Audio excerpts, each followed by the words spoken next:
بسم الله والصلاة والسلام على رسول الله. ازيكم حبايبي، عاملين ايه؟ يا رب تكونوا بخير. عملنا النهارده مع بعض عجينتين والنتيجة واحدة. فاهمين ازاي؟ يعني النتيجة الطراوة والحلاوة بتاعتها دي. عملت الفطير اللي هو بالعجوة، القرص اللي هي بالعجوة اللي هي ديت، ماشي. وعملت القرص اللي هي بالشمر واليانسون. الخطوات مختلفين بس النتيجة واحدة. تمام. عملنا بقى كوباية شاي عسل اهي عشان نفطر بقى بشويه القرص دي. انا بحب اكل القرص وهي سخنه بصراحه يعني. المهم عجينه القرص اللي هي بالعجوه مختلفه عن العجينه التانية وهتشوفوها في الفيديو.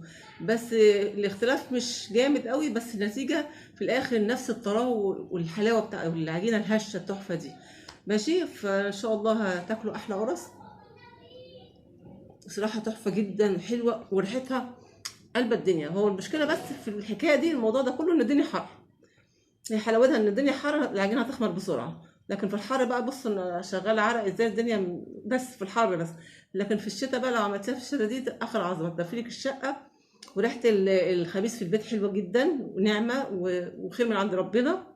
ان شاء الله الفيديو بتاعنا يعجبكم ان شاء الله. خش على الفيديو شوفوا عملنا القرص بالعجوه والقرص بالساده اللي هي بالشمر. شوفوا عليكم وشيروا سبسكرايب للقناه، واشوفكم في اخر الفيديو. القرص اللي هي بالشمر الاول، بص عايزه بس اوريكي بس ايه طريه قد ايه. شايفين السوا من قدام ومن ورا. بص الطريقه قد ايه، شايفين الطراوه؟ طراوه رهيبه، طريه جدا. بصوا بقى من جوه تحفه. ونحطها بقى مع كوبايه شاي كده، عسل اخر عظمه. وطبعا اللي هو بالعجوه زي ما شفناه، بالعجوه تحفه جدا. تمام. نعمل مع بعض بقى كوبايه شاي.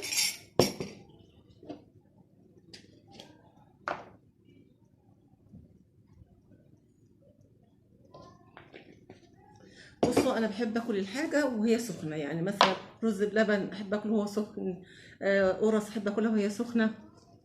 بس ما بحبش يعني بعد ما تبرد بساعه، لا يعني. لو عوزت مثلا من القرص دي شويه او مسخناهم شويه في الفرن وابتدي اكل منهم. اروح اجيب الميه بتاعت الشاي ونفطر مع بعض بقى شويه قرص. دول عملوا 33 قطعه، ودول عملوا 23 قطعة، لأن دول كيلو إلا ربع أو نص كيلو دي يعني. بص السوا بتاعه عامل ازاي، شايفين السوا بتاعه؟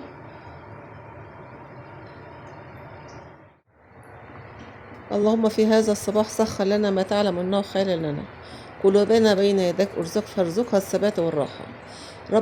رب اشرح صدورنا ويسر أمورنا، واحلل عقدة من ألسنتنا يفقه قولنا.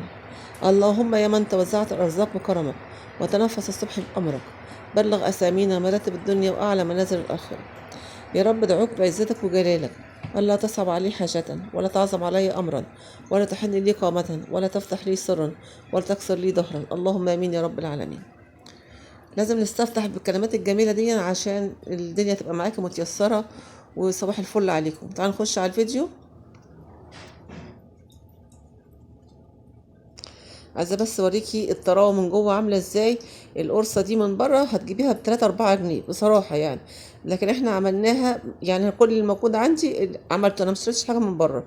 كيلو دقيق ب20 جنيه دلوقتي، بس ايه، عملنا منه 33 قطعه. مع كوبايه سمنه على زيت ده موجود في البيت. شويه اللبن الرايب كانوا موجودين في البيت عندي. المقادير عندي كيلو دقيق، اشتغل في كيلو دقيق. عندي عجوه اي كميه عندك موجوده، ده نص كيلو. عندي لبن رايب كان محطوط في الفريزر، هفكه دلوقتي هدفيه واضربه في الخلاط عشان يبقى عامل زي اللبن كده العادي. وعندي هنا سمسم عشان اشتغل بيه للعجوه واشتغل بيه للدقيق. عندي معلقه بيكنج باودر، عندي معلقتين سكر، معلقه خميره، عندي معلقه خل، وكمان عندي رشه ملح. هنلم الحاجه دي ونجيب العجان بتاعنا ونشوف الدنيا هنشتغل بيها ازاي. هنعمل احلى قرص ان شاء الله، تحفه جدا. بصوا بقى، اهم من الشغل ظبط الشغل. نظبط حاجتنا الاول عشان نعرف نشتغل والدنيا تبقى رايقه معاكي. دلوقتي العجوه دي انا عندي بقالها كتير قوي، بقالها اكتر من شهرين في التلاجة في الفريزر، فجمدت معايا مش لسه فريش ولا طازه يعني. فانا دلوقتي هقطعها حته حته كده عشان اعرف افكها. وبعد كده احط عليها بقى السمسم، احط معلقتين 3 سمسم، واحط معلقه سمنه بلدي، واحطها ايه تدفى تفك شويه يعني. انا هفتح الفرن واقفله عشان من حراره الفرن كده تبتدي ايه تفك معاكي العجوه. فدلوقتي هحط معلقه سمنه بلدي، هي بتدي طعم حلو للعجوه. العجوه دي طبعا هتبقى جوه القرص عشان تدي طعم جميل كده. وهبتدي احطها في الفرن بس ايه دقيقه واحده تفك، وابتدي ايه اهرسها وهتشتغل معايا.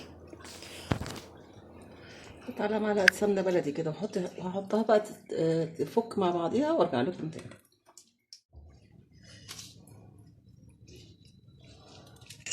دلوقتي طلعت بقى من الفرن، بص حتى الطبق سخن مش عارفه امسكه. هديها بالشوكه كده خبطتين كده هتفك معاكي وخلاص. يبقى كده خلصنا من العجوه.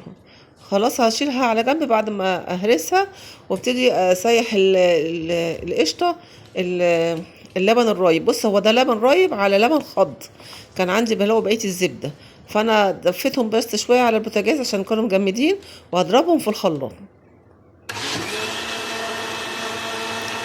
بص اضربيهم في الخلاط. النصيحه بقى هقول لك على لو اللبن راب معاكي، اللبن لو راب معاكي هتعملي ايه؟ هتحطيه في الخلاط وهتحطي عليه معلقه سكر وهتضربيه، هرجع لك لبن حليب تاني. بس دون بص هتشوفيه تلاقي فيه قشطته وكل حاجه متظبط معاكي، تحس ان هو لبن حليب، بس هو تلاقيه فيه فتافيت صغننه كده، لان دون فيه لبن خض مع لبن رايب. انا بقول لك بس لو اللبن معاكي قطع، هقول لك اعملي الخطوه دي، حطي معلقه سكر واضربيه في الخلاط هيرجع لبن حليب تاني.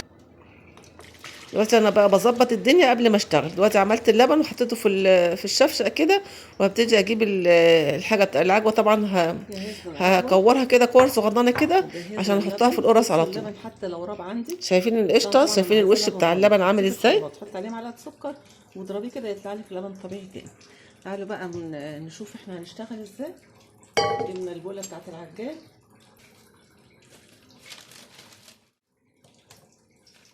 عندي كيلو دقيق هفضيه. بص الدقيق اللي هو مكيس معلب انا ما بنخلوش، مش كتير ما بنخلوش يعني، ساعات بنخله ساعات لا، تمام. لكن اللي هو السايب لازم يتنخل، لازم يتنخل. فهفضي كيلو الدقيق في البوله، وهنحط بقيه المقادير بتاعتنا. هحط رشة ملح سنة بنحطها، لازم نحط رشة الملح دي عشان تعادل مع السكر اللي انت هتحطيه. معلقة بيكنج باودر كبيرة، حطيت 3 معالق سمسم، حطيت 3 معالق سكر، بس المقطع ده ما جاش. هحط معلقة وربع خميرة. الخميرة دي عشان انا شغالة بيها على طول فما بعملش التجربة، لكن انت لو لسه هتجيبيها او الكياس اللي هي الصغننة دي، عشان ما تبوظيش الخلطة كلها والعجينة كلها، اعملي بيها اختبار يعني. حطي شوية على شوية سكر على شوية مية دافية وقلبيهم. لو عملت فوم كده يبقى الخميره بتاعتك سليمه، لكن لو ما عملتش حاجه خالص يبقى العجينه بتاعتك الخميره قصدي يبقى الخميره مش سليمه. فانا الخميره دي عندي بجيب باكت الكبير وبشتغل بيه على طول، فانا عارفه ان هو كويس فاشتغلت بيه على طول. دلوقتي حطيتهم في الخلاط في العجان. بص العجينه دي اللي هعمل بيها القرص اللي هي بالعجوه دي مختلفه عن العجينه التانية دي. هعمل معاكم ايه؟ هحط اللبن الرايب الاول وابتدي اعجن. الكيلو ده حطيت عليه 3 كوبايات لبن. هحط اول كوبايه، انا بوريكي بص اللبن عامل ازاي، كانه لبن حليب، كانه مش لبن مقطع يعني، عشان ضربته في الخلاط. هبتدي احط اول كوبايه وبعد كده هحط تاني كوبايه، واستنى اشوف الخليط هيحتاج سوائل تانية ولا لا. بص كل دقيق بيختلف عن الدقيق التاني. فهبتدي اشتغل احط كوبايه كوبايه كده لحد ما العجينه بتاعتي تتظبط معايا. كده فضيت تاني كوبايه، وهبتدي افضي الكوبايه التالتة. الدقيق خد معايا 3 كوبايات سوائل غير السمنه، احنا لسه ما حطيناش سمنه. انا عايزه اقول لك ان العجينه دي في الاول ما حطيتش سمنه خالص، بعد ما اعجن باللبن الرايب او باللبن الحليب او ايا كان عندك يعني. بعد ما اعجن بعد كده بحط السمنه. عشان كده بقول لك العجينه دي مختلفه عن العجينه التانية. دلوقتي انا هعجن باللبن وابتدي اشوف هتحتاج سوائل تانية ولا لا. حطيت نص كوبايه وهستنى اشوف محتاجه تاني احط النص كوبايه التانية.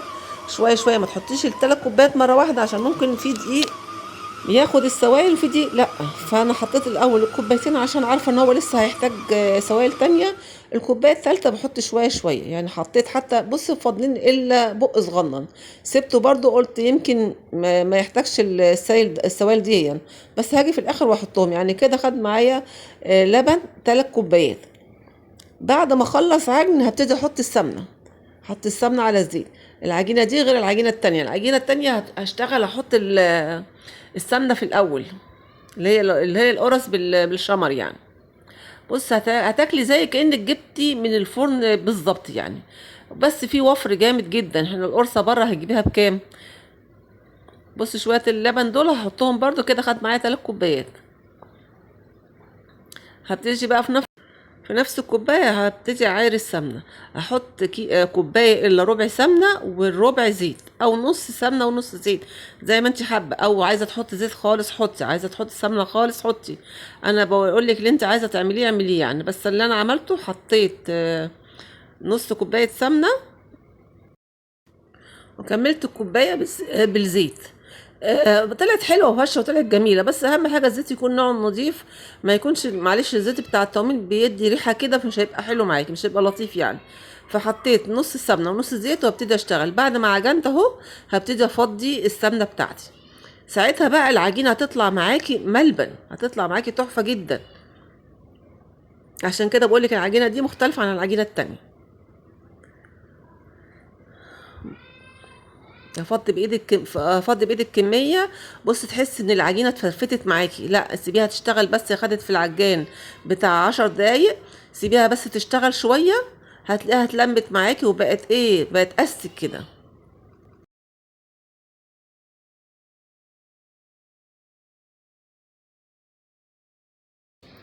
هكمل ضرب فيها لحد ما تشتغل معايا. خدت معايا في العجان كده 7 دقايق 10 دقايق مش اكتر من كده.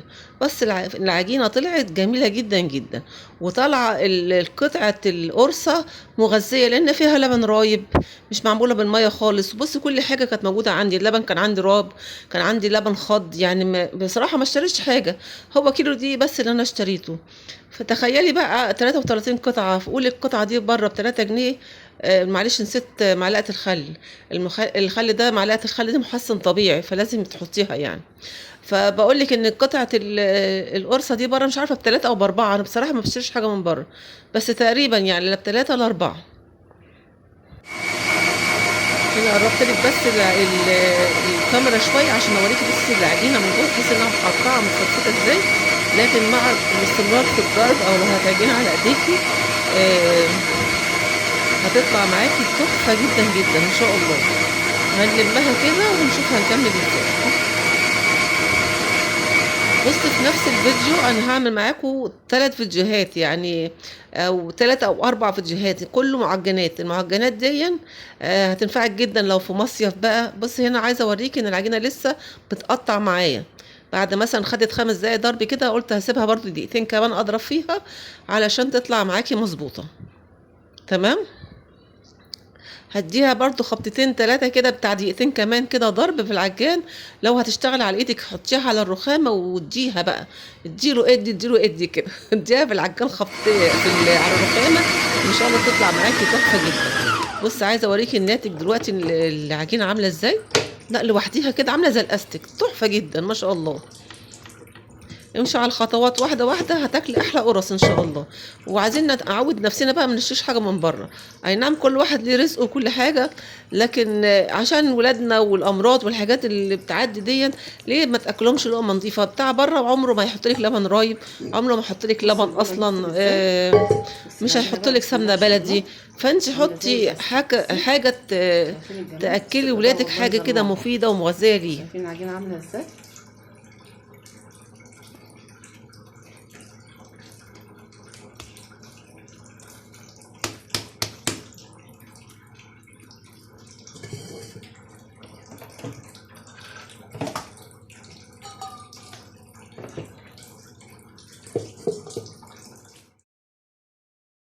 اسيبها ترتاح كده نص ساعة وبعد كده نرجع نشوف هنكملها ازاي. عايزة اقولك بس ان انا بقولك في الفيديو ده هنعمل 3 4 فيديوهات. لمينا المعجنات كلها، لو عايزة تطلعي مصيف، لو عايزة تطلعي رحلة، لو عايزة تخرجي انت وولادك. بص هنا العجينة نفشت، اديتها البوكس التمام وهنبتدي نقطعها. فلميت كذا فيديو كده كانوا موجودين عندي، وفي فيديوهات عملتها معاكم اللي هو زي القرص دي والقرص بالشمر، علشان نلم كده المعجنات كلها في فيديو واحد. دلوقتي هبتدي اقرصها. بص هعملها زي رول كده وابتدي اقرصها. اقرصيها بقى ايه الحجم اللي انت حباه. انا عملت حجم وسط كده زي حجم البرتقانية الصغيرة كده. تمام. هقرص الكمية دي كلها ومش هسيبهم يرتاحوا بقى، هسيبهم يرتاحوا يعني بعد ما اقرصهم ابتدي افردهم واحطهم في الصاجات، اسيبهم يرتاحوا في الصاج. هو عشان الجو حر مش هياخد معايا وقت في التخمير خالص يعني. هبتدي اقرصهم قطع صغنونه صغنونه كده. فعايزه اقول لك الفيديوهات اللي انا عاملاها في نفس الفيديو، عملت فيديو فطيره الجلاش عامله زي فطيره السجق كده، عامله زي الفطيره البلدي كده، فاهميني ازاي؟ تحفه جدا ومكوناتها سهله قوي وسهله يعني من غير عجن ولا فرد ولا حاجه زي كده. وعملت كمان عجينه نفس العجينه دي كده زي عجينه البيتزا. عملت بيتزا صغننه كده. الفيديوهات دي هتنفعك جدا لو رايحه مصيف، رايحه رحله، للولاد هم رايحين مثلا المدرسه، لو رايحين مثلا عايزه تتعشي كده يعني. حاجات خفيفه جدا والفيديو لامم وشامل شويه معجنات عظمه.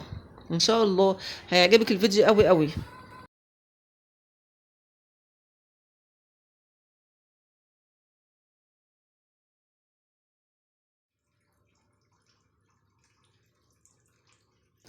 خلصت تقريص خلاص وابتدي اكور بس اجهز نفسي يعني.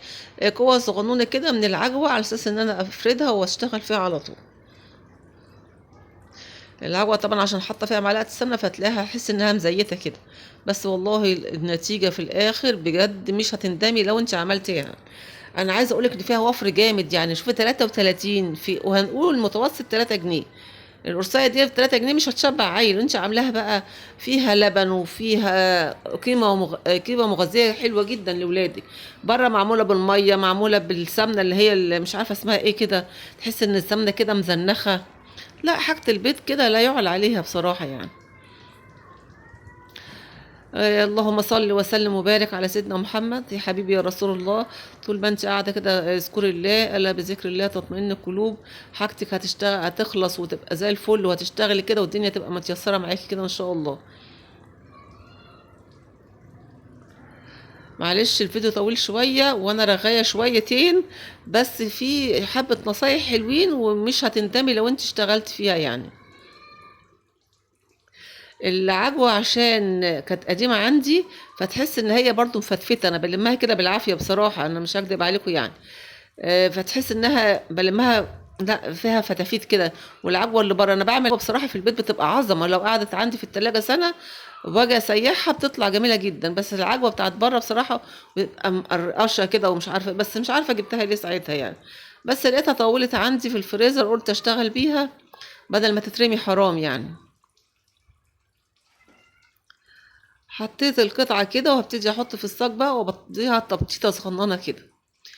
هنسيبها بقى تخمر في الصاج عبال ما اخلص الصاجات كلها. ابتدي اخد اول صاج وابتدي اسويه، لان اول صاج عشان الجو حر هتلاقيه هو خمر في الاول.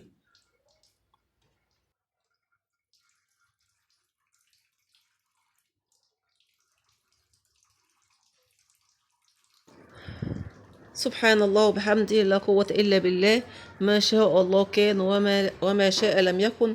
اعلم ان الله على كل شيء قدير وان الله قد احاط بكل شيء علما. بسم الله الذي لا يضر مع اسمه شيء في الأرض ولا في السماء وهو السميع العليم. بسم الله الذي لا يضر مع اسمه شيء في الأرض ولا في السماء وهو السميع العليم. بسم الله الذي لا يضر مع اسمه شيء في الأرض ولا في السماء وهو السميع العليم.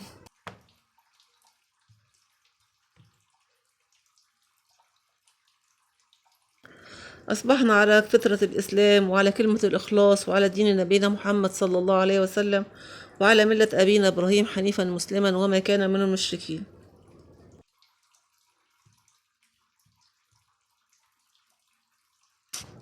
بصوا بعد ما بحط حته العجوه بقوم لماها اعملها زي البقجه كده، واقوم لفاها في ايديا وابططها واقوم حطاها في الصاج واديها دوسه بسيطه كده، افردها كده فرده بسيطه وسيبيها بقى في الصاج. بس بعد ما اخلص الصاج بديها ايه، خبط شريحه، يعني خبطتين كده بالسكينه كده يعني. ايوه زي مش عارفه بعبر انا يعني، اهو زي ما انتم شايفين كده عشان تدي منظر حلو يعني. بس اسيبها بقى تتركن على جنب، اغطيها لحد ما تخمر اكون انا خلصت بقيه الكميه كلها.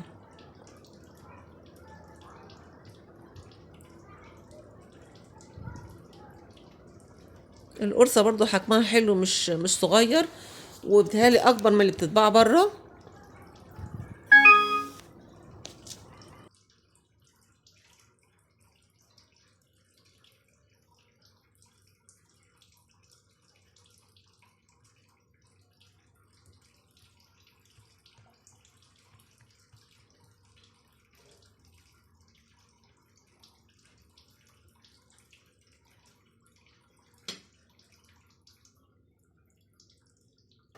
بصوا بقى انا خلصت التقريص وعبال ما تخمر هوريكم فيديو بقى وانا شغاله. عملت قرص زي عجينه زي عجينه البيتزا، وعجنتها بايديا. بس الفيديو دون كان عندي شايلاه يعني، فقلت احطه لكم عشان تتفرجوا على شويه المعجنات كده، وكمان هوريكم الشغل بايديا هتطلع نفس النتيجه. حط عليهم معلقه بيكنج باودر. حط عليهم معلقه بيكنج باودر صغيره. عندي كيلو دقيق، حطيت كيلو دقيق، حطيت معلقه بيكنج باودر صغيره. احط معلقتين لبن باودر عليهم، معلقتين مليانين كده.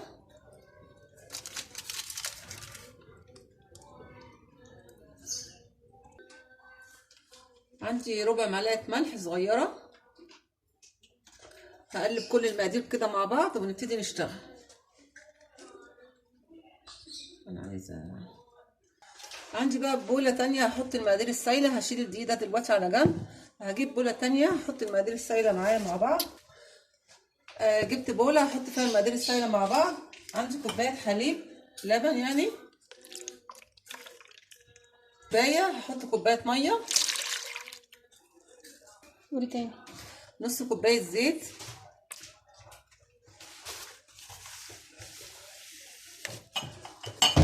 انا عندي هنا بياض بيضتين، شايله الصفار على جنب هحتاجه بعدين في الاخر. دلوقتي عندي بياض بيضتين. عندي معلقتين خميره كبيره.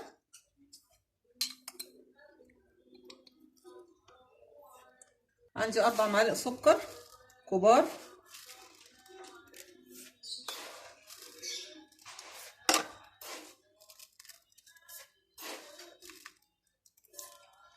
هقلب المقادير دي كلها مع بعض لحد السكر ما يدوب.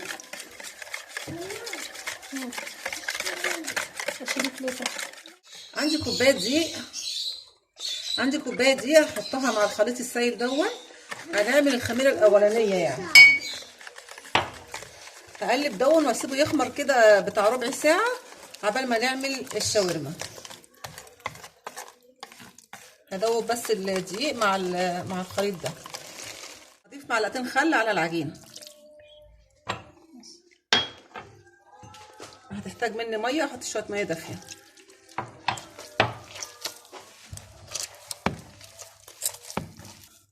10 دقايق اعجن فيها. شوف لونها، شوفي ناعمه ازاي وبقت حلوه ازاي. هدلوقتي احطها تخمر لمده نص ساعه وارجع لكم تاني. هنا العجينه بتاعتي خمرت، هفضي منها الهواء بقى وابتدي اقرصها.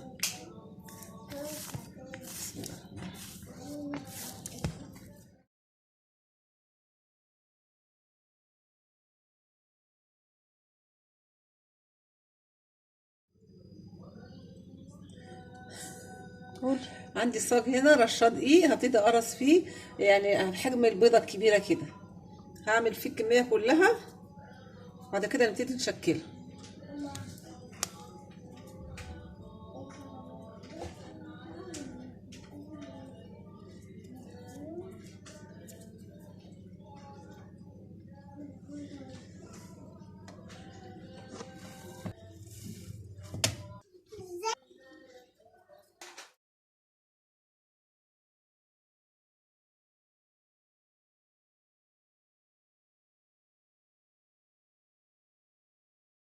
بوتاجاز حاطه فيها معلقتين زيت. عندي نص كيلو فراخ متقطعه زي الشاورما كده. هحطها الاول بس تاخد صدمه،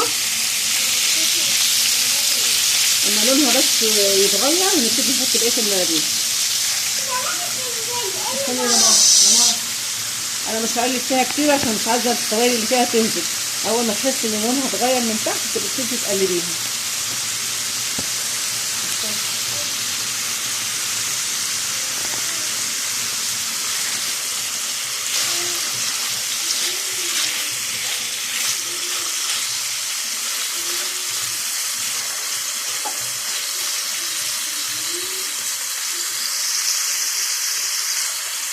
انا عندي هنا ملح وفلفل اسود بابريكا وزعتر، هحطهم بس ياخدوا تشويحه مع الفراخ. يلا انا صدق هقلبهم مع بعض عشان البهارات تاخد من طعم الفراخ، والفراخ تاخد من طعم البهارات وكده يعني. هديها تقليبه كويسه، واول ما تحس انها داخله في السوا هتبتدي تحط البصل.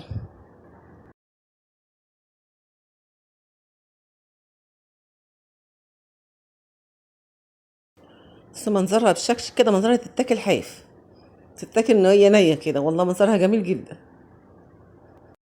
خلاص احنا كده شوحنا الفراخ وشوحنا معاها البهارات بتاعتنا. عندي بصله متوسطه هحطها بس تاخد تشويحه معاها.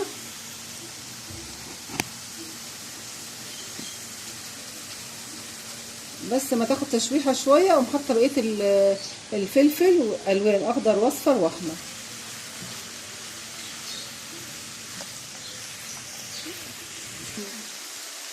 انا هنا شوحت الفراخ بالبصل بالبهارات.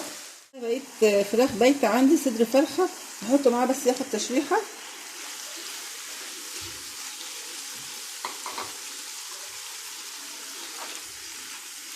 اهم حاجه الفراخ تكون مقطعه صغير بس عشان تتحط في الحشو ما تبقاش كبيره وتشد معاكي يعني.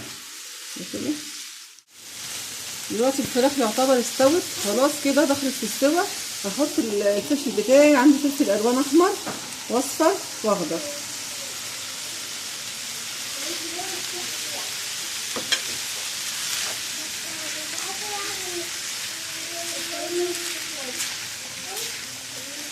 تقدر كمان صوت.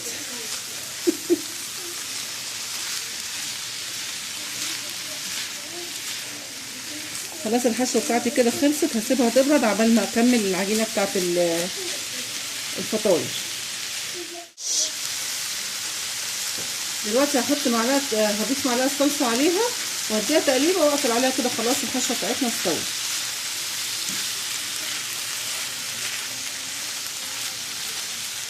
دلوقتي احنا قرصناها كلها. هبتدي اخد من اول واحده انا عملتها عشان هي كده تعتبر ارتاحت، وابتدي افردها ونشتغل بقى فيها.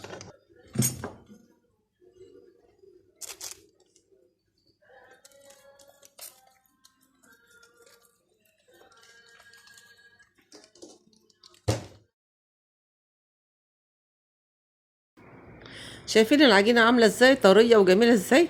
دي عملتها بايديا، ما عملتهاش في العجان يعني. انا قصدي لو ما فيش عجان هتشتغلي بايديك والعجينه هتطلع زي الفل. هي ملبن برضو طالعه تحفه. هتفردي قطعه بقى من القطع اللي احنا عملناها ونحط عليها معلقه ولا معلقتين من الشاورما، وابتدي تحطي عليها نلفها بقى. بصوا برميها عامله زي الحواوشي الاسكندراني، عامله زي البيتزا. بس هي فطاير جميله جدا يعني. هتعمليها هتنفعك بقى لو رايحين نادي، لو رايحين مثلا مصيف، لو هتبقى جميله، هتبقى حلوه يعني. فبقول لكم افكار يعني، واللي حابب يعمل حاجه يعملها. حاجات جميله ومغذيه احسن ما نشتريها من بره. بص احنا برمناها ازاي. هعمل الكميه كلها بنفس الطريقه دي. وفي بقى صفار البيض اللي كان في الاول اللي احنا شلناه، هندهن بقى الوش من فوق بصفار البيض. احط عليهم مثلا معلقه لبن او معلقه فانيليا، وهنبتدي نرش عليها من فوق يعني، مش رش، نمسحها كده من فوق بالصفار بتاع البيض. شايفين شكلها عامل ازاي، جميله جدا. احط عليها شويه موتزاريلا من فوق بقى.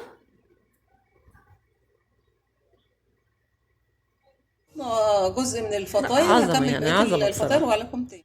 هندهن بقى الطروف اللي بره دي كده بصفار البيض. عايزة تعمليها كعشاء هتنفعك، هتبقى حلوة جدا، يبقى عشاء خفيف. عايزة تعمليها تخليها اعمليها وحطيها في اكياس في الفريزر، في اي وقت طلعيها حطيها في الميكرويف كده دقيقة ولا حاجة، هتطلع تحفة جدا.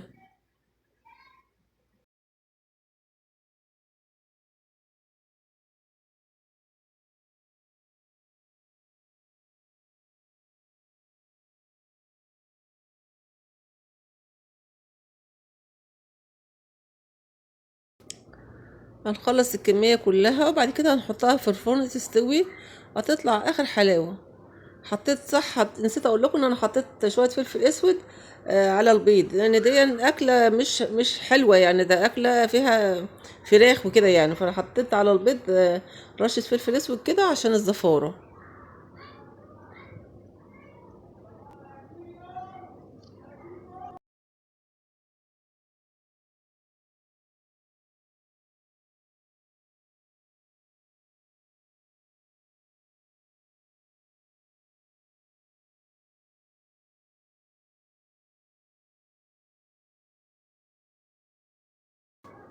رش السمسم بقى من فوق او حبة بركة زي ما انت حابة. استوت بقى وطلعت، دخلناها الاول في الفرن درجة حرارة 180، اخدت معايا بتاع ربع ساعة، ما خدتش كتير يعني، واستوت وطلعت زي الفل زي ما انتم شايفين كده.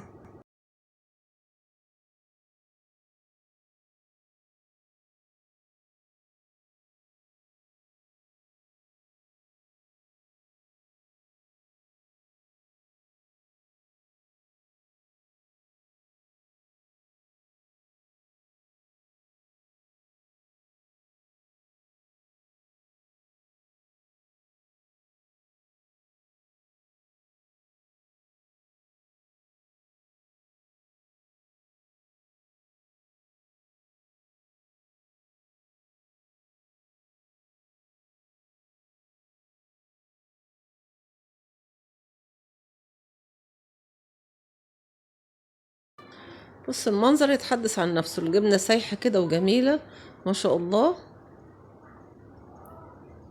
حاجة كده فاخر من الاخر. العجينة طرية نفسيها.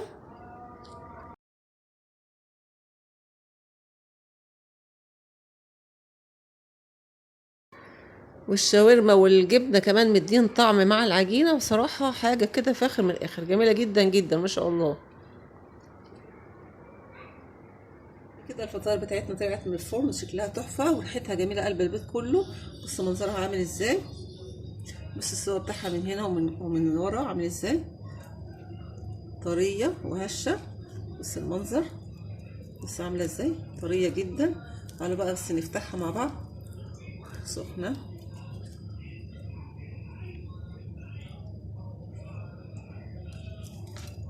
بص طرية ازاي،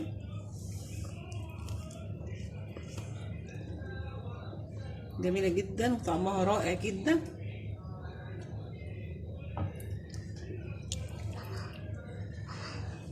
ان شاء الله الفيديو بتاعنا يكون عجبكم.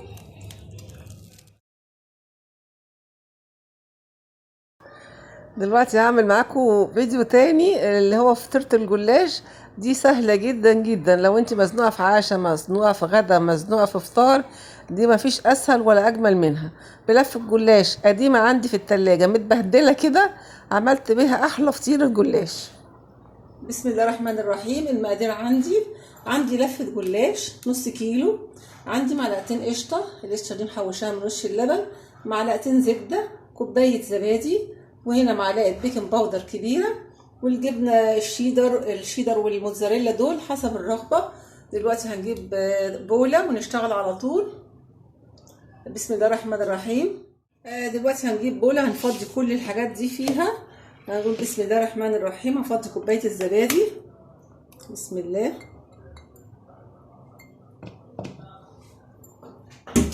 وهحط معلقتين الزبدة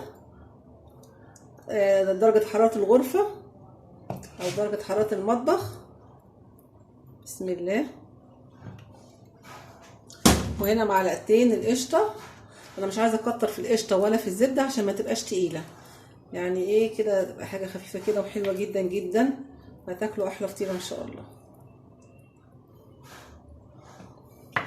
هنا عندي معلقه بيكنج باودر،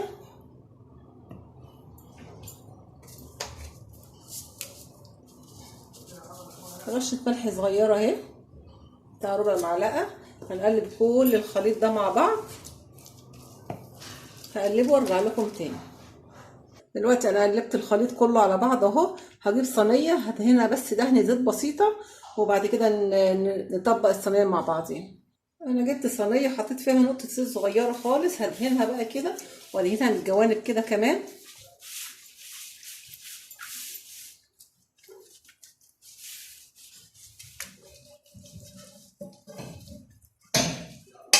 انا عندي هنا لفه جلاش، بس انا بجيب الجلاش واحطه في الفريزر، بسيبه بقى هسيبه يفك براحته خالص، وبعد كده نبتدي نشتغل بيه ان شاء الله.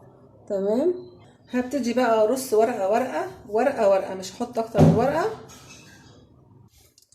بص هرص ورقه ورقه، وبعد كده اقوم دهناها بالخليط اللي انا عاملاه ده. تمام. الورقه عندي هنا بس متبهدل علشان خاطر كان في الفريزر، فمفيش مشكله، في الاخر مفيش حاجه هتبان. هنجيب بقى ايه حبه من الخليط ده كده وندهن الورق كده. هدهن الورق كده ورقه ورقه، واقوم حاطه ورقه تانية بعديها يعني. ماشي. انا فردت ورقه واخد حته من الخليط بسيطه كده وادهن بيها. تمام. دهنت اول واحده، التانية برضه اقوم حطها عليها كده. تمام. مش مشكله متقطعه مش متقطعه، مفيش حاجه هتخسر ومش هيبان. برضه اخد حته من الخليط كده صغيره وادهن بيها الورقه اللي انا فردتها دي. فكل بين ورقه وورقه تدهني حته من الخليط اللي احنا عاملينه ده، عشان تبقى مورقه معاكي. سهله جدا جدا. بس كل شويه قلبي كده، عشان البيكنج باودر بيتفاعل بيخليها ايه تكتر كده، فكل شويه قلبي الخليط ده كده. تمام. هنجيب الورقه التانية، كل شويه نحط ورقه ونحط حبه من الخليط ده. مش مشكله لو الورق متبهدل، مفيش مشكله، نحط جزء كده ونخلي جزء بره الصينيه. فاهميني؟ نص كده ونص بره الصينيه، وندهن. وتدهني اللي بره الصينيه برضو كمان.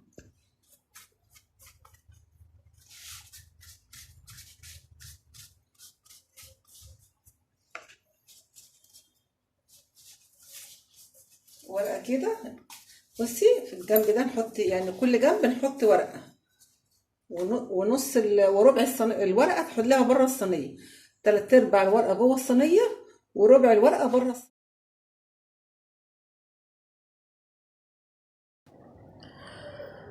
حطيت ورقه ورقه، وبين كل ورقه ورقه بحط بدهن الخليط اللي احنا عملناه ده. الخليط ده هيخليها مورقه وكانك عامله فطيره مشلتته بالظبط. بس على حسب في الفيديو ده كان الجيران بقى عاملين يخبطوا ويكسروا، فالفيديو كان فيه توتر جامد يعني. في وسط الفطيره دي حشوه. انا هحط شاورما، اللي موجود عندك حطيه. عندك لحمه مفرومه حطي، عندك جبن حطي، عندك مشروم حطي، عندك سوسيس حطي، ايه اللي موجود عندك حطيه. مش عايزه تحطي حشو مفيش مشكله. مش عايزه تحطي حشو مفيش مشكله، هتعمليها وتاكليها بالجبنه وبالعسل، تبقى زي الفل، فطيره مشلتته تحفه تحفه تحفه. دلوقتي انا هحط الحشو بتاعي في قلب الفطيره. مش عايزه احط الميه دي بس عشان ما تطرليش الفطيره كده. تمام كده. انا مليتها حشو. دلوقتي هنفرد الحشو بتاعنا في قلب الصينيه، وبعد كده نحط جبنه موتزاريلا. عايزه تحطي زيتون حطي، مش عايزه تحطي جبن عايزه تسيبيها على كده براحتك خالص. دلوقتي بقى هحط الجبنه بتاعتي، اي جبنه عندك حطيها. انا عندي شيدر وعندي موتزاريلا. هرش الجبنه بتاعتي زي الكميه اللي انت حباها، حطي اللي انت عايزاه. عشان كانت في التلاجة مجمده شويه. هرص الجبنه بتاعتي وهرجع لكم تاني. كتري براحتك بقى، انت اللي هتاكلي انت وولادك يعني، احنا مش هنبيعها يعني. ماشي. حطي الجبنه اللي انت حباها. بص المنظر. خلاص كده حطينا الجبنه بتاعتنا. هنحط ورقه جلاش بس هنا.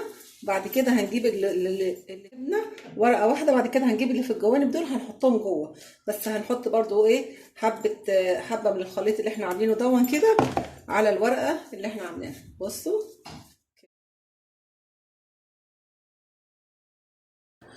دلوقتي بقى هبتدي اقطعها، عشان الجلاش لازم يتقطع عشان لما تيجي تستوي ما تتفرفتش معاكي. فابتدي اقطعها، قطعها التقطيع اللي انت حباه. انا عاملها كده زي السمبوكسه، زي البيتزا كده. بصراحه تشم الريحه، احلى غدا بصراحه. حاجه خفيفه وموفره وسهله، يعني مش هتقعدي تعكي كتير وتعملي مواعين كتير ولا حاجه. مفيش اسهل ولا اجمل من كده. مش عايزه تحطي لها حشوه، هتعمليها زي الفطيره المشلتته، ولا عجنه ولا فردنا ولا اي حاجه. هي فرد هي واحده جلاش كانت قديمه عندي في التلاجة، عملت بيها العظمه دي. هنقطعها بقى التقطيع اللي احنا حابينها، ونبتدي نحطها في الفرن درجة حرارة 180. مش هتاخد اكتر من 10 دقايق، لان كل حاجة مستوية. الشاورما مستوية يا دوب، بس الجلاش ما بياخدش وقت في الفرن خالص. هياخد معاك 10 دقايق في الفرن، هتاكلي احلى فطيرة مشلتتة، من غير عجن من غير اي حاجة.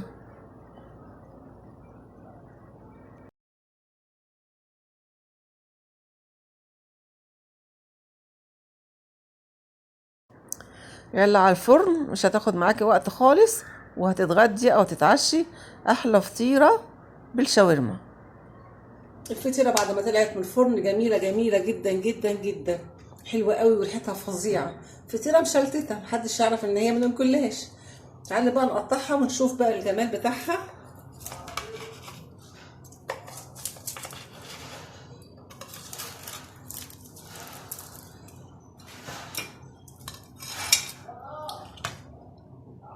بصي الحلاوة، يا ريتك تكوني شامة الريحة فظيعة، تحفة جدا جدا جدا. عايزة اوريكي بس الموتزاريلا من جوه. بصي الجبنة، بس مورقه ازاي، بس سخنه زي ما حضراتكم شايفين، سخنه جدا، حلوه قوي قوي قوي. بص الجبنه سايحه ازاي على ايديا، شفتوا الجمال؟ بسم الله. انا عايزه اوريكي بس عشان هي سخنه. هنكمل مع بعض بقيه الحشو بتاع القرص بالعجوه، بس حبيت اوريكم فيديوهين بصراحه حلوين جدا، مش هتندموا لو عملتوها يعني. فقلت بس احطهم في وسط الفيديو، عشان اللي عايز يستفاد يستفاد براحتكم خالص. الاتنين اسهل من بعض واطعم من بعض بصراحه. دلوقتي انا بمسك حته العجوه وببططها كده بايديا. انا زي ما قلت لكم ان العجوه قديمه عندي، فكانت بتفرفت معايا، يعني كانت ضايقتني بصراحه في الشغل يعني. هبتدي الف حته القرصه زي العجوه زي البقجه كده، وهبططها في قلب الصاج. افرديها سمك، ما ترفعهاش قوي، يعني خليها سمك سنتي كده ولا حاجه. بعد الخمر هتطلع زي ما انت شفتوها في الاول كده، طالعه كده جميله بصراحه.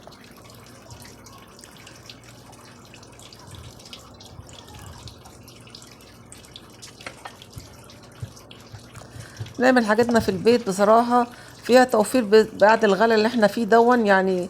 القرصه دي كنا زمان بنجيبها بجنيه، وكانت يا دوب هوا كده، وما تشبعش عيل صغير. دلوقتي مش عارفه ب3 ب4 جنيه، مش عارفه الله اعلم. فحرام يعني. فلما تعملي كميه زي كده، انا بعملهم بصراحه مش هناكلهم في نفس الوقت، بكيسهم واحطهم في الفريزر. وقت ما عاوزه اطلع كيس كده قبليها مثلا بساعه ساعتين، كانك لسه عاملاه. عايزه تاكليها سخنه زي ما انا بحبها كده مثلا، بقوم حطاها يدوب في الفرن دقيقه واحده تشم النار، كانك لسه خبزاه بالظبط. فاعملي، انا قصدي تعملي يعني كميه كيلو او 2 كيلو ولا حاجه، اعملي الكميه وحطيها في الفريزر، في اكياس كده في الفريزر، وطلعيها في وقت ما انت حابه تستعمليها وخلاص. بص، من نفس العجينه هعمل معاكم ايه الترسه. نفس العجينه، خدت واحده كده عملتها رول كده الاول، برمتها كانك بتعملي فينو، عملتها زي الرول كده، وحطيت فيها صوابع العجوه، وهبتدي اقفلهم كويس جدا عشان ما تتفتحش معاكي في الفرن.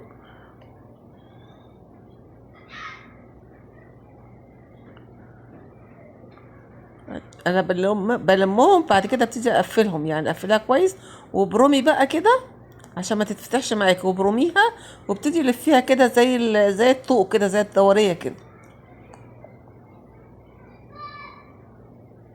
تغيير يعني، قصدي بنفس العجينه هنعمل منها كل حاجه. بالسكينه بقى وقطعي من الجوانب كده حتت حتت كده. هي دي الترسه. الواحده دي بجيبها من الفرن ب6 جنيه مثلا ولا حاجه. طب ليه بقى ما نعمل حاجاتنا في البيت، هنوفر جامد في ظل الغلا اللي احنا فيه دلوقتي.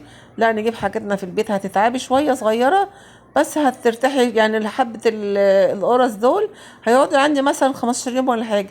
هتقعدي 15 يوم مش هتشتري حاجة وهتوفري وهتاكلي حاجة نظيفة، صح ولا لأ؟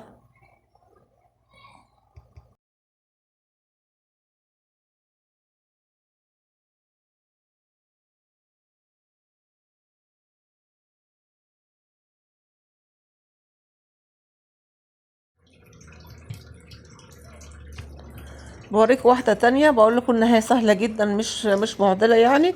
من نفس العجينة هنعمل الترسة، مش هنعملها فيديو لوحده ولا حاجة، لا من نفس العجينة خدنا واحدتين تلاتة كده وهنعمل الترسة دي للأطفال لو حابين شبطانين فيها ولا حاجة، يبقى حاجة كده تغيير يعني.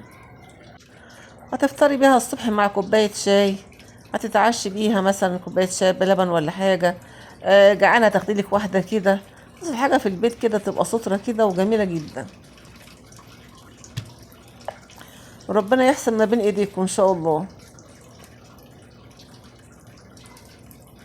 بص بالسكينة بديها قطعة كده او بالمقص زي ما انت حابة، هتتفتح من الجوانب بعد السوا تحس انها بقت شكلها جميل جدا.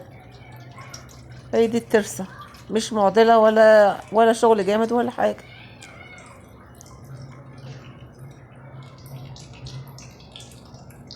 هنحطها بقى في الفرن درجة حرارة 180. خدت معايا كل صاج خد معايا في الفرن 10 دقايق كده 15 دقيقة. انا فاتحة من تحت ومن فوق، فاتحة تحت وفوق. في وسط التسوية ببدل الصاجات من فوق لتحت كده عشان تحت ما تتلسعش، من فوق ما تحمرش قوي، تكون من تحت لسه ما استوتش.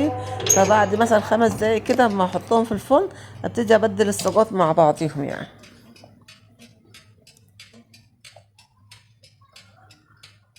شايفين اما خبرت بقت عاملة ازاي، عليت وبقت جميلة ازاي.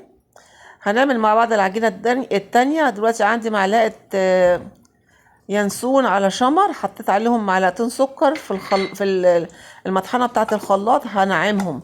انا ما بحبش اكل القرصه ولا يكون فيها مثلا آه، شمر او ينسون بحاله كده، فبحب اطحنه، فهطحنه مع شويه السكر دول وابتدي اشتغل بيهم. وعايزه اوريكم بقى العجينه التانيه مختلفه عن العجينه الاولانيه خالص. عايزين نفتكر ان العجينه الاولانيه حطينا اللبن الاول وعجننا تمام. شايفين بقى بودره وجميل ازاي. هحطه بقى على الدقيق. انا هنا عندي نص كيلو دقيق او اكتر، حاجه بسيطه يعني، مش كيلو ولا حاجه، لا نص فوق النص بشويه يعني. حطيت عليهم ال السكر واليانسون اللي انا طحنتهم. حطيت كوبايه الا تلت كده سمنه على زيت. بصوا انا دلوقتي حطيت السمنه والزيت، هبتدي اعجن الاول قبل ما احط السوائل. يعني العجينه دي غير العجينه دي. حطيت معلقتين سمسم، هحط معلقه خميره، معلقه بيكنج باودر، رشه ملح، واحط معلقه خل بس نسيت اوريها لكم يعني. حطهم بقى في العجان يتخلطوا مع بعض، بسيهم زي ما تكوني بتعملي الكحك، هتبسيهم مع بعض. السمنه مع الدقيق هيتبسوا. عشان كده بقولك العجينه دي غير العجينه التانية، فيها اختلاف خالص يعني. هنبسهم كويس جدا لحد لما الدقيق يتشرب السمنه، وابتدي احط السوائل بتاعتي.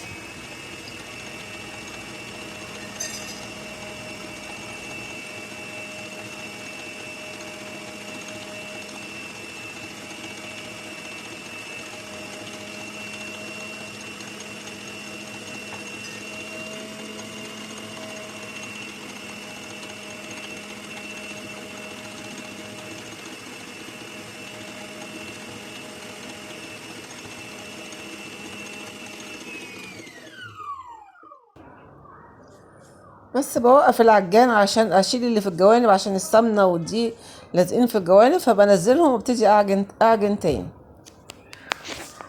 اطمن بس ان السمنه اتشربت مع الدقيق، وابتدي احط السوائل بتاعتي.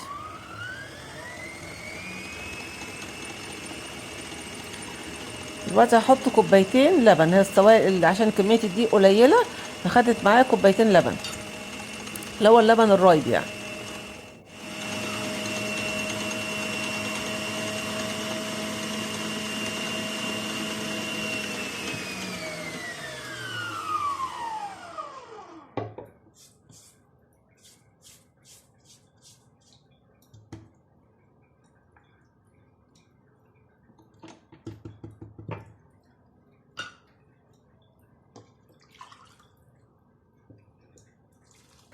اديني حطيت الكوبايه التانية وهسيبها بقى تشتغل مع نفسيها لحد ما تبقى عجينه طريه كده وناعمه معاكي.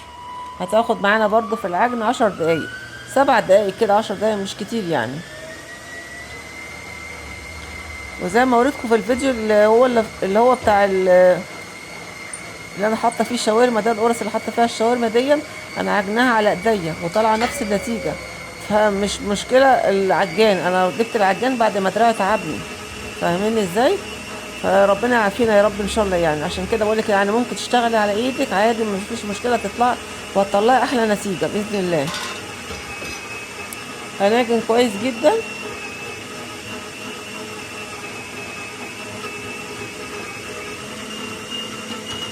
بقيت تاني كوبايه، لا ده انا حطيت الكوبايتين، حطيت بق لبن تاني يعني عشان نبقى صافين مع بعضينا. بعد ما حطيت الكوبايتين حسيت انها محتاجه سوائل، حطيت بق لبن تاني يعني. هنعجنها كويس جدا، مش هتاخد معاكي حاجه بصراحه، سهله جدا. ودي بقى عشان فيها شمر وينسون وكده، بدي ريحه جميله جدا.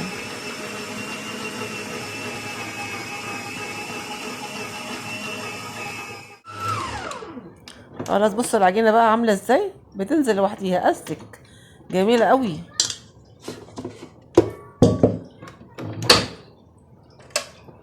هنشيل العجان وبعد كده ننضفه. بصوا خلصي حاجتك ونضفي عجانك عشان يقعد معاكي ويبقى تحافظي عليه يعني. شايفين العجينه عامله ازاي؟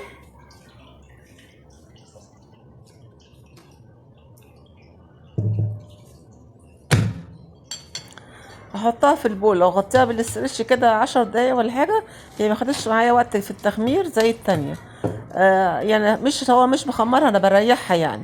هخليها بس 10 دقايق كده ولا حاجه وابتدي اشتغل. ان انا لسه بسوي في القرص الاولانيه، فهسيبها بس تخمر شويه عبال ما اخلص تسويه القرص الاولانيه. شوف بقى، ببدل بقى، بحط الصاج ده تحت وببدل من تحت لفوق كده عشان مفيش حاجه تتلسع معايا.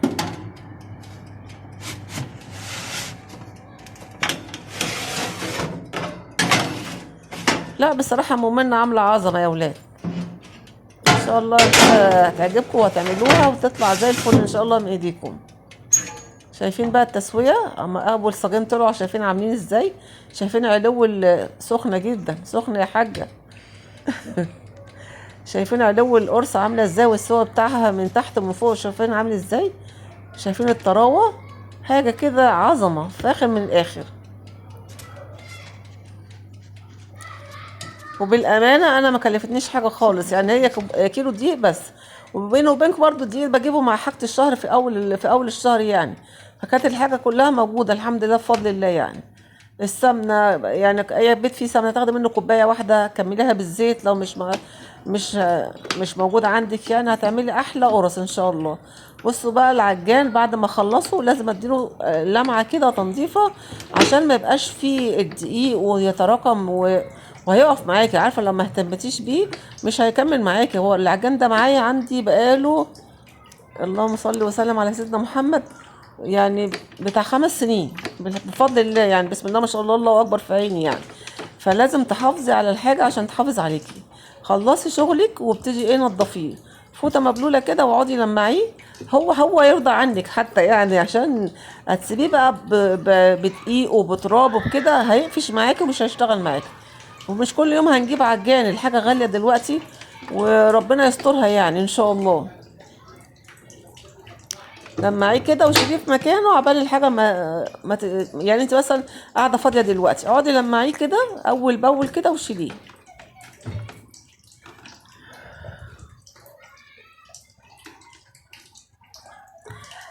عشان انا عارفه قيمته، عشان انا دراعي لو مسكت مثلا عجينه ولا حاجه مش هعرف اشتغل طول اليوم بايديا. فعشان كده بقولك حافظي على الحاجه يعني. ومش العجان بس، الخلاط اي حاجه عندك برضه حافظي عليه. دلوقتي العجينه يا دوب ابتدت تترفع، ما شايفينها، ما خمنتش على الاخر خالص اهي. وهبتدي اقرصها زي ما قرصت القرص الاولانيه. يعني دلوقتي لسه في اخر صاجين في الفرن بتاع القرص اللي هي بالعجوه. هقطع التقطيعه اللي انا حباها زي ما انت حابه بقى قطعيها. وبعد ما نقطعهم هنشيلهم على طول، نحطهم في الصاج على طول يعني بعد ما نخلص تقطيع. بص انا بكور الكوره بايديا ازاي. انا عايزه اوريكي بس عن قريب وانا بلفها كده بايديا، سهل قوي يعني، مش صعبه ولا حاجه. بصي اديها لفه بايديكي كده.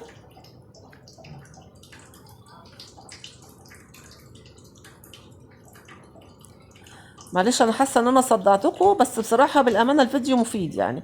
يعني في 3 فيديوهات كلهم مكملين لبعض، وكله بسبب المعجنات دي محدش بيستغنى عنها خالص. هتنفعك في اي وقت، يعني حتى لو انت عملتيها وحطيتيها في الفريزر في اي وقت هتطلعيها هتبقى معاكي جميله جدا، ومش يعني بعد كده مش هتبقي تعبانه، يعني حاجه موجوده خلاص يعني، بدل ما ننزل نشتري ولا حاجه. لا كده نعمه من عند ربنا. بص عايزه اوريكي عن قريب وانا بلفها ازاي بالصباع ده كده، واقعدي لفي كده.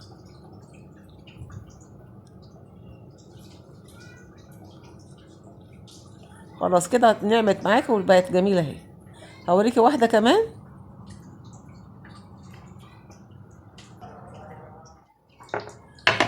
تمام، بناخد بقى من اول واحده عملناها نبططها كده ونحطها في الصاج، نديها تبطيطه بسيطه لان هي هتخمر تاني وهتترفع تاني في الفرن.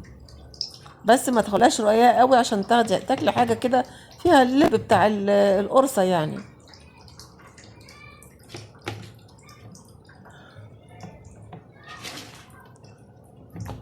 هسيبها بقى تخمر عبال اللي في الفرن يطلع.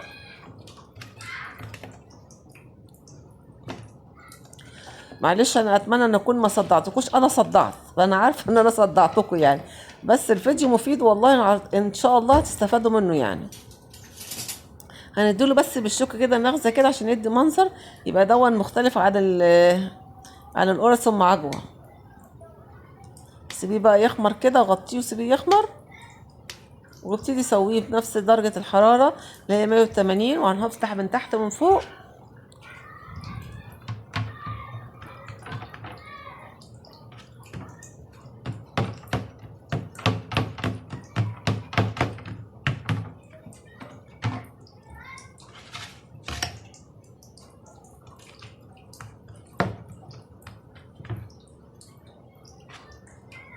معلش حقكم عليا، كنت صدعتكم وطولت عليكم الفيديو.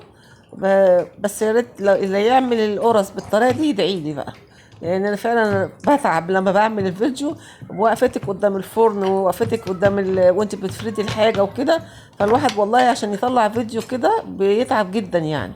يا ريت نلاقي بقى ايه تقدير، يعني اللايك ده هيبقى عملتي لي تقدير، يعني لو تديني لايك كده يبقى اعرف ان انت استفدت من الفيديو وهتقدريني.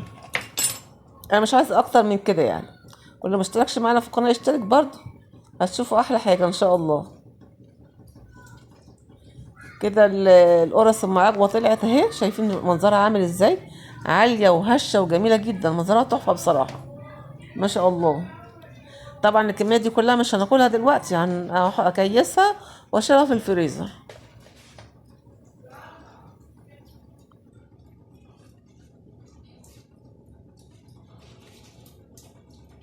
شايفين الطراوه يا ولاد، شايفين الجمال، مفيش احلى من كده.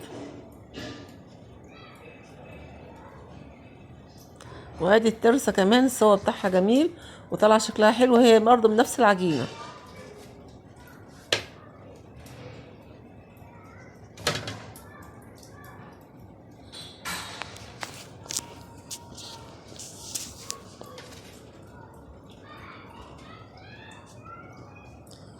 لا ما شاء الله خيرها حلو يعني، بصراحة ما شاء الله جميلة يعني.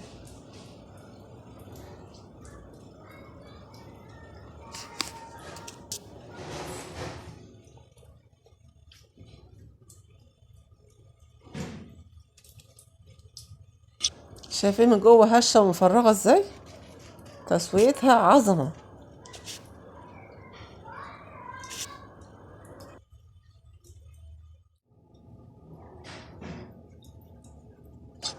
هاتي القرص ام عجوة كمان، عايزة اوريها لك من جوه عاملة ازاي، هشة ومفرغة، والعجوة كمان مديها طعم برضه حلو. بس انصحك ما تجيبيش عجوة من بره، اعملي العجوة في البيت.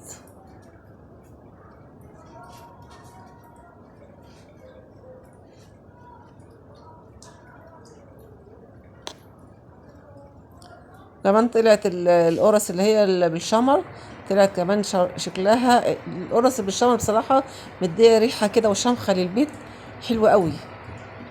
شايفين تسويتها عاملة ازاي؟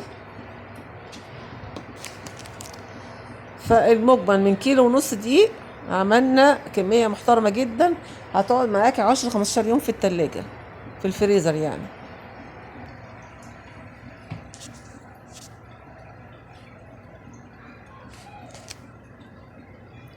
اللهم صل وسلم وبارك على سيدنا محمد. صلوا على النبي يا جماعة.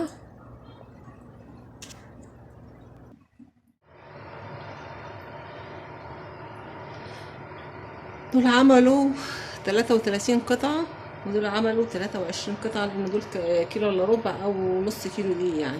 بص السوا بتاعه عامل ازاي، شايفين السوا بتاعه؟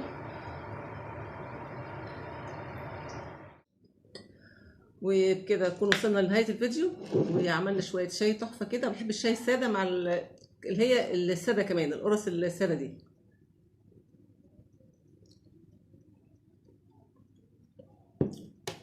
عسل، عظمة والله. تعالوا كله ان شاء الله الفيديو بتاعنا يكون عجبكم. لو عجبكم الفيديو تدعمونا بلايك شير سبسكرايب للقناة. اشوفكم في فيديو جديد ان شاء الله، والسلام عليكم.